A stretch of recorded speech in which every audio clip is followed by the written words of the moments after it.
Sidii caadada ahayd bilaha ugu horreeya ee sanad walba waxaa sii kordhaya dalabaadka iyo codsiyada kala duwan ee ka imaanaya dadka xareysanaya baasaboorada iyo ID-ga guud ahaan dalka Norway, waxaana ilaa iyo hadda sanadkan 2025 la bixiyay ku dhowaad 310,000 oo baasaboor iyo 124,000 oo kaararka aqoonsiga ah.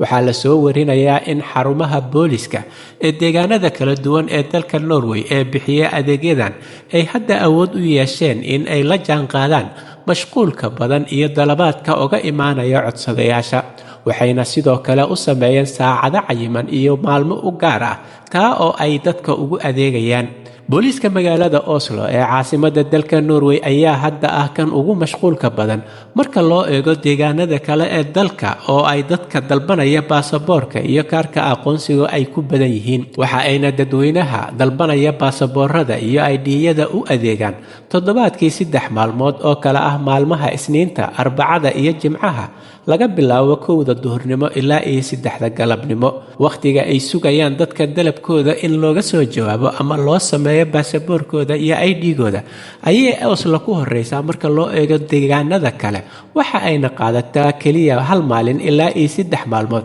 sida uu sheegay Rune Iswan oo ah madaxa laanta socdaalka iyo maamulka booliska magaalada Oslo. Deegaanada galbeedka Norway ayaa ku soo xiga Oslo oo aad iyaguna u mashquul badan, waxayna magaalada Bergen ee caasimadda labaad ee dalka Norway u adeegtaa toddobaadkii 2 maalmood taa oo kala ah maalmaha Isniinta iyo Khamiista laga bilaabo 9 subaxnimo, halka deegaanka Trøndelag loogu adeego saldhigga booliska magaalada Trondheim maalin kasta oo Talaado ah toddobaadkii. Dhanka kale, deegaanada kale ee dalka Norway ayaa iyaguna si lamida loogu adeegaa maalmo kooban oo cayiman, ha yeeshee uma mashquul iyo maalmo badno sida magaalooyinka Oslo iyo Bergen. Tirada codsadayaasha sanadkan ayaa aad uga hooseeya marka loo eego sanadkii hore ee isla waqtigan 2024 xilligan oo kale waxaa la bixiyay in ka badan 630,000 oo baasaboor iyo 320,000 oo kaarka aqoonsiga ah, waxaana sii kordhaya sida la soo warinayo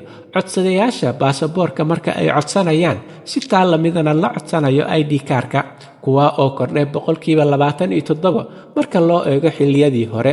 Waxaana arrintan keentay sida la soo warinayo kaararkii bangiga oo laga reebay sawiradii lagu dhaji jiray oo loo isticmaali jiray sida ID-ga. Sidaa darteedna waxa ay ku qasban yihiin dad badan in ay dalbadaan kaarka aqoonsiga. Halkani waa Somali Voice in Norway ama codka Soomaaliyeed ee Norway, waxaana wararkii ugu doorkanoona maanta idinla socodsiinayay aniga oo ah Cabdullaahi Shiine.